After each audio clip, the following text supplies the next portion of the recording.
안녕하십니까, 이진권 TV입니다. 오늘도 좀 이 시간도 이제 이인배 박사님 모시고 우리 정치 현 상황 이게 좀 한번 짚어보려고 그럽니다. 그런데 이 박사님이 지난번에는 이제 우한 폐렴 가지고 우리가 이야기를 나눴는데 저 놀랐어요.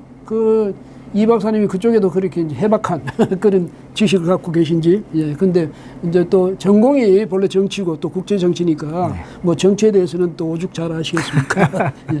근데 오늘 우리 이야기는 이제 뭐 안철수 신당 사람들은 별로 관심이 있는 것 있어 하지는 않은 것 같은데 그 문제하고 또 이 보수 정당들의 통합 움직임하고 청와대 출신의 그 민주당 진입, 뭐 대거 진입하는 그 문제하고 또 윤석열 뭐 검찰총장 이야기 이걸 좀 뭐 간단하게 좀 하고 넘어가야 되겠는데 그 이전에 우선 여러분 이인배 TV 많이 좀 시청해 주시기 바랍니다. 예, 고맙습니다. 안철수 신당 지난 2일에 안철수 전 국민의당 대표가 안철수 신당 비전 발표 뭐 이런 행사를 가졌어요. 예, 가졌는데 어떻게 보셨어요? 네, 일단 보면은 일요일 날 발표했어요. 일요일에 사나이라고 그럽니다.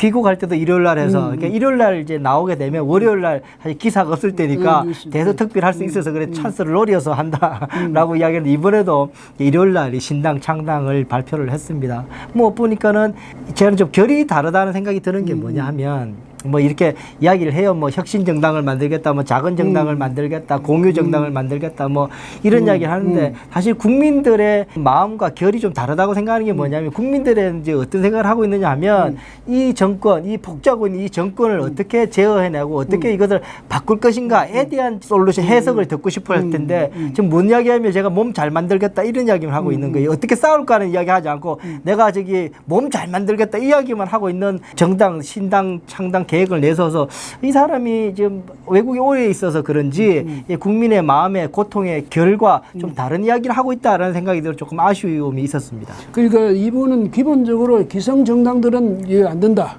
이러니까 새로운 정당을 만들어야 된다. 이거 아닙니까? 그렇죠? 그렇습니다. 근데 자신도 기성 정당 그 하나를 만들어 가지고 총선에서 아주 38석인가 차지하기도 하고 그랬는데 그런 대표적인 당시에도 그 정당의 지도자 중 한 사람이었는데 왜 갑자기 구정당들은 다 안 된다는 겁니까? 글쎄요. 그러니까는 뭐 다시 한 번 더 국민의당, 어게인 국민의당을 하고 싶은 거겠죠. 본인도 놀랐을 겁니다. 그렇게 비례대표를 따고 할 수 있을 거를 몰랐는데 뭐 아직도 여전히 그러한 희망을 갖고 이번에 창당을 했었는데요. 이 안철수 국민의당 때부터 바른미래당 창당까지 이렇게 행보를 보게 되면 안철수는 뭘 하려고 그러냐면은 이 안철수라는 사람은 이 진보 진영에서 좌파 진영에서는 본인이 지금 뚫고 나갈 수 있는 한계가 있다라고 생각을 했던 거예요. 그래서 이 보수 진영으로 타고 넘어오려고 바른미래당을 해서 바른정당과 합쳐서 바른미래당을 했고 그렇게 해서 왔거든요. 와서 결국 이제 보수 진영에서 뭔가를 하려고 계속 했었잖아요. 그래서 전 보수 진영에서의 대권 후보의 뭐 여론조사도 같이 집어서 돌리기도 하고 계속 그렇게 나와서 은연중에 국민들도 안철수라는 사람을 사실 이 사람 민주당 출신 사람 아니에요. 그쪽에서 했던 사람이잖아요. 그런데 과거 몇 년 동안 행보를 통해 가지고 보수 진영의 사람을 이렇게 타고 들어왔어요. 그랬는데 이번에 다시금 돌아간 거예요. 돌아서 가지고 이제는 보수 진영하고 안 하겠다. 그러면서 다른 이제 중도라는 곳에서 하겠다라고 하면서 보수 진영과의 또 차별을 두는 그런 모습을 보이고 있어서 과연 어떤 판단을 하고 있는지 좀 궁금한 그런 모습입니다. 예, 그러니까 아까 이 박사님 말씀하셨습니다만 이분이 표방한 것이 작은 정당, 공유 정당, 이 혁신 정당 이걸 이제 제시했어요. 그런데 제시했는데 이분이 지금 말씀하시는 그동안의 정치적 행보, 뭐 민주당 대표도 있고 그전에는 또 민주당에서 튀어나와서 국민의당 만들었고 그 이후에 또 민주당이 들어가서 또 공동대표도 하고 뭐 그러다가 또 이제 바른미래당 만들었다가 또 이제 떠났다가 지금 다시 뭐 1년 뭐 반 만인가 다시 왔는데 그러니까 그분의 그동안의 정치적 행보랄까 이런 거 보면 정체성은 지금 자기는 뭐 이걸 정체성이라고 내놨는데 정체성이 좀 뭐하죠. 없죠. 뭐 저도 그 말씀을 드리고 있는 거예요. 그러니까 지금 말하고 있는 정당 이야기를 하고 있는 혁신적이다, 뭐 플랫폼이다, 공유다, 뭐 이런 말을 계속 하고 있잖아요. 그러면서 본인이 정말 이 나라, 이 대한민국 어떻게 만들고 싶은지, 어떤 나라를 꿈꾸고 있는지는 하나도 밝히지 않는 거예요. 그래서 제가 자기 몸만 되면 관심 있는 사람 같아 보인다는 그런 거예요. 헬스클럽 가가지고 내가 임금왕자 만들겠다. 다음에 나올 때는 알통 키워서 나오겠다. 이런 이야기 하는 거지. 이 몸 가지고 이 세상을 어떻게 봉사해내고 어떻게 바꿀 것인가에 대한 지금 단 일도 나오고 있지 않아서 이 사람이 뭐 하려고 하는 이게 국민들이 실망하는 바로 원점이 될 거예요. 정말로 이렇게 중도 실용 정당이라고 이게 그 내용이 없다라고 국민들이 볼 수밖에 없는 게 바로 이 문제다라고 생각이 드는 거예요. 저는. 그러니까 재밌는 말이 지금 지금 그렇게 이제 말씀을 하셨습니다만 실용적 중도 정당이다 이렇게 표방했더니 기자들은 여기서 모호하지 않느냐. 그랬더니 뭐라고 했냐면 그게 모호한 게 아니라 무식해서 그랬다. 죄송합니다. 제가 좀 무식해서 제가 몰랐습니다. 그러니까 아니 근데 질문하면 그 질문에 대해서 그걸 듣는 사람들도 보니까 안철수 대표 말하는 것이 정확하게 무엇을 의미하는지 잘 모르니까 그렇게 이야기한 거 아니에요. 그렇죠. 근데 그거는 설명하는 사람이 책임이거든. 묻습니다. 명확하게 설명을 하면 명확하게 알아들을 텐데 거기 듣는 사람이 이게 무슨 말인지 모르겠다. 그러니까 모호한 거 아니냐. 실용 중도 정당이 뭐냐. 그럼 이제 이렇게 이야기하면 이건 이렇다고 설명을 자기의 구상을 설명을 친절하게 해야 될 텐데 뭐라고 하냐면 그거 무식해서 그렇고 아니면 무슨 뭐 기득권 뭐 보호하자는 건 아니냐. 그러니까 기득권자가 지금 내 말하는 거에 반대하는 거다. 그건 나를 반대하면 당신들은 기득권자고 또 아니면 당신들은 무식하고 이렇게 말하는데 처음에 롤백 해가지고 처음에 자기의 신당 구상을 밝히면서는 좀 너무 과한 말 아니었나요? 과한 말이죠. 사실은 저 안철수라는 사람이 정치판에 등장했을 때 새정치 이야기했을 때 그때 이제 우스갯소리로 그런 말이 있었잖아요. 그 대한민국 3대 미스테리 그러면서 안철수의 새정치, 김정은의 생각 뭐 세 가지가 미스테리라 그랬는데 2020년을 시작하면 새로운 미스테리가 생겼는데 그러면 김정은의 새로운 길이 뭔지 그리고 안철수의 혁신정당의 컨텐츠는 뭔지가 새로운 미스테리로 국민들을 궁금하게 만드는 그런 건 아닐까라는 생각이 듭니다. 그렇죠. 그래서 안철수 대표도 이제는 정치 신인이라고 할 수 없죠. 왜냐면 그렇죠. 뭐 정당 대표를 몇 번이나 거쳤고 말이죠. 또 당을 만들어서 당선시키고 했는데 특히 호남에서 28개 의석 중에 23개를 완전히 싹쓸이 했거든요. 그 정도로 대승을 거둬서 그랬는지 이번에도 5.18 묘역부터 찾았거든요. 그렇습니다. 찾았는데 과연 호남에서 그 실질을 회복할 수 있을지 뭐 그거는 아마도 제가 생각할 때는 조금 이제 무리 아니었나 이런 생각이 들긴 합니다만은 그 안철수 대표 과연 지금 국민들의 관심을 받고 있는 건지도 잘 모르겠어요. 글쎄요, 저도 뭐 그 다음에 후속 조치를 어떻게 나올지는 모르겠습니다. 지금 상황으로 보면 오히려 이런 정당 창당 선언을 하면서 국민들의 마음으로부터 멀어질 가능성이 높다 그런 생각이 듭니다. 예, 그리고 이제 그 다음에 좀 이야기를 이제 돌려서 그 요즘 보수 정당 내에서 그러니까 뭐 저는 맨날 자유우파라고 그럽니다. 자유우파 정당 내에서 지금 통합 움직임이 겉으로 보기에는 활발한 것 같기도 하고 또 질질 끄는 것 같기도 하고 잘 모르겠어요. 이거야말로 모호해. 그런데 모호한데 이 통합 작업 지금 어떻게 진행되고 있습니까?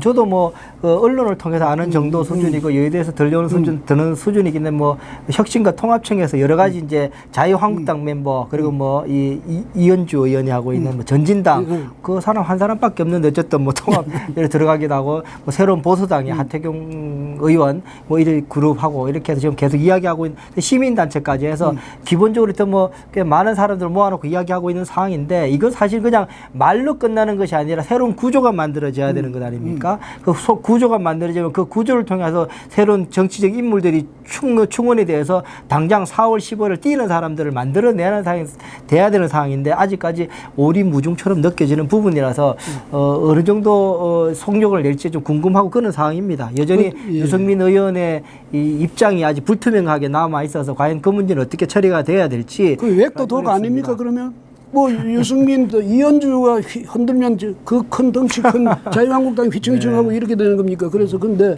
제가 바로 그 말씀 좀 드리고 싶은데 어쨌든 현실적으로 자유한국당이 보수 정당의 중심 세력 아닙니까? 그렇죠? 그렇습니다. 네. 그런데 여기서 지금 나오는 것이 뭐 통합을 뭐 앞장서 이끄는 것 같이 하면서 혁통이 그러니까 혁신과 통합추진위원회 그쪽하고도 또 이제 통합하겠다. 그다음에 이쪽에 와서는 또 유승민 뭐 이현주하고 통합하겠다. 네. 이러면서 중간에서 이렇게 하고 있는데 그러면서 또 공관 일을 여러 가지 공천 작업을 또 진행하고 있고 네. 이러니까 정확하게 지금 자유한국당의 그 스케줄이 어떻게 되느냐, 계획이 어떻게 돼가지고 어느 선까지 뭐 이 작업을 언제까지 하고 언제부터 뭘 한다든지 이 타임테이블이 분명히 제시가 돼야 되거든요. 맞습니다. 저도 그게 좀 아쉽다는 생각이 들어요. 이게 타임 테이블이 딱 정해지고 나서 그거는 물리적으로 우리가 가능한 시간들이잖아요. 물리적으로 할 수 이제 그 이상 넘으면 안 되는 시간들을 명확하게 밝혀놓고 그 기한 내에 할 것들을 하고 그 안 되면 이제 문은 열어놨지만 일단 이제 문을 닫아야 될 시기는 오거든요. 이거는 이제 전쟁을 해야 되기 때문에 전쟁에 나면 무장도 준비해야 되는 것이고 병사도 준비해야 되는데 그 시간을 놓치면 안 되잖아요. 그러니까 그 시간을 위해서라도 좀 그 명확하게 시간들을 제시하는 것이 국민들로서도 우리 보수 우파 국민들도 덜 불안해하는 그런 모습이 아닐까 싶은데 아직 여전히 그 부분을 조금 모호하게 가져가고 있어서 좀 걱정이 되고 또 하나는 이 보수 우파 자유한국당이 이번에 총선 4.15 총선을 과연 어떻게 끌어갈 것인가에 대한 그림이 지금 아직 안 나오죠. 그러니까 잘 기가 막혀. 그러다 보니까 더 좀 불안해하는 것이고 도대체 이렇게 해서 어떠한 전쟁을 하고 싶어 하는 건지에 대해서도 명확하게 지금 나와 있지 않아서 여전히 조금 아쉬운 부분인 거죠. 그래서 이런 생각까지 심지어 듭니다. 뭐냐면 상대방의 실수만 지금 계속 기다리고 있는 거 아니냐. 네, 네. 아, 우한 폐렴 이거 해가지고 문재인 정권 또 지지 또 많이 떨어지겠군. 뭐 윤석열 총장하고 싸우는 바람에 또 지지도 떨어지겠군. 혹시 감나무 밑에 누워가지고 입 딱 벌리고 감 떨어지길 기다리는 그런 상황이 아닌가 이 점이 걱정이고 또 하나 제가요 참 놀라운 게 보니까 자유한국당 안에서 오늘 오다가 뉴스를 보니까 황교안 대표가 종로에 안 나가고 거기 뭐 신인 정치 신인을 내보내가지고 비대칭 경쟁 구도를 비대칭 경쟁 그게 무슨 말이에요 그게? 그러니까는 뭐 이낙연 총리를 좀 모욕 주기를 통해 가지고 이제 정치적 그 무게를 낮춰놓겠다는 뭐 전략인 것 같기는 한데요. 문제 뭐 그것도 하나의 전략일 수 있죠. 근데 문제는 이제 황 대표의 입지가 어떻게 될지 황 대표가 과연 이제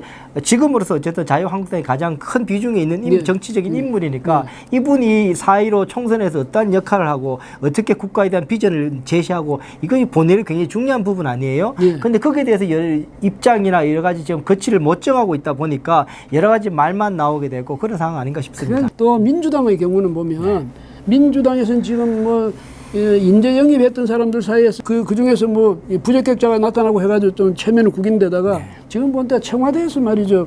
청와대 이제 그 경력 쌓고 난데 일제히 지금 총선에 뛰어들겠다 뭐 이래가지고 한 60명 된다고 이런 말도 있죠. 그러니까 이 진보 정권이 약점이기도 하고 또 지나고 나면 그게 또 뭐 장점처럼 보이게 되는 부분이면은 이 사람들은 그 국가를 나라의 경영을 맡고 나서도 나라 경영에 대한 고민보다는 그 다음에 어떤 사람들을 인물을 키워내는 데에 굉장히 몰두를 많이 해요. 사실 이걸 균형을 잡으면은 뭐 괜찮겠습니다만 그러다 보니까 지금 당정들하는 거는 70여 명의 좀 청와대 출신들이 경력 쌓고 나오겠다는 거 아니에요. 그러다 보니까 물론 이 좌파 진영에서는 그 자산이 되고 인적 자산이 되는 거죠. 그렇지만 그 동안에 뭐 국민들도 걱정하시는 3년 동안에 대한민국이 어떻게 됐습니까? 저런 사람들이 정책이나 나라는 일을 해야 돼요. 누군가가 결정을 해야 되고 그 한정된 자원을 가지고 이끌어서 국가 정책을 추진해 나가야 되거든요. 그러려면 사실은 굉장히 바빠요. 새벽부터 밤늦게까지 고민하고 계속 보고를 받고 검토해야 되고 하는 누군가 해야 되는데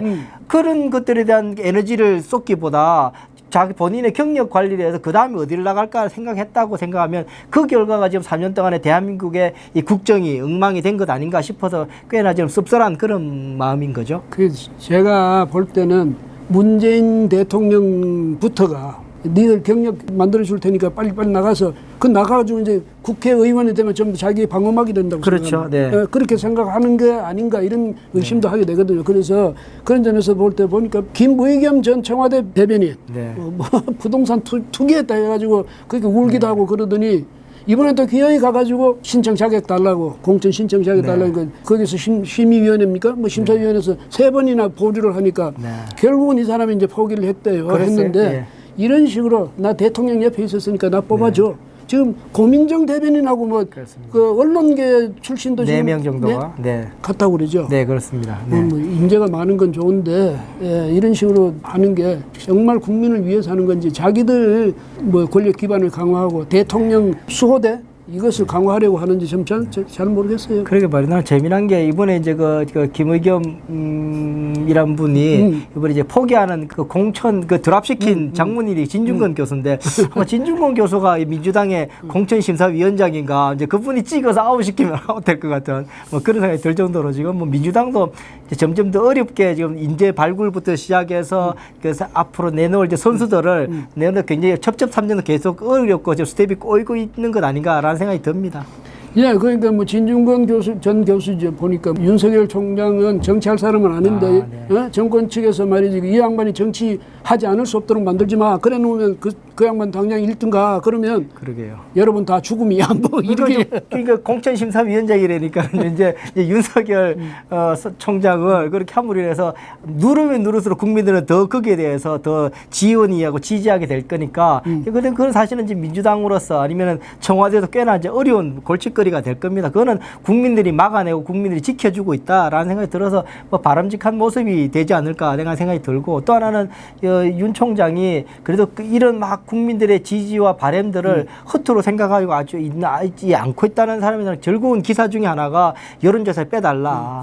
이렇게 함으로 인해 가지고 국가의 정상적 기능을 이렇게 정치화시킴으로 해서 더 일을 못하게 한다라고 말하는 그 멘트를 보고 꽤나 정직하게 지금 이 사안들을 추진하고 있다라는 생각이 들어서 즐거운 기사를 제가 보기도 했습니다. 예, 그러니까 뭐 윤 총장으로서는 또 그렇게 내 이름은 빼라 뭐 이렇게 이야기하는데 나는 정치를 할 생각이 전혀 없다 이렇게 하는데 그거야 뭐 자기가 빼란다고 빼고 뭐 넣으라고 넣었으니까 그렇죠. 그러니까 이게 인심이 그렇게 돌아가면 그건 어쩔 수 없는 거고 네. 어쨌든 저는 이제 가장 큰 효과가 어디 나타나냐 문 대통령하고 추미애 장관이 옛날같이 그렇게 막 밟으려고 하지는 못하겠죠. 맞습니다. 네, 그 밟을수록 더 튀어나오게 되고 국민들이 더 공의 바람을 더 빵빵하게 넣어줄 테니까 더 이제 반발력은 커지게 만드는 효과가 있어서 아마 그것 때문에 굉장히 어려워할 겁니다. 예, 뭐 이런 이야기를 하면 오늘 뭐 우리 둘이서 이야기하더라도 몇 시간을 가야 되겠네. 네. 그런데 오늘은 이제 아쉽지만 여기서 이제 마무리하죠. 예, 네. 이 박사님 감사합니다. 네, 고맙습니다. 예, 여러분 고맙습니다.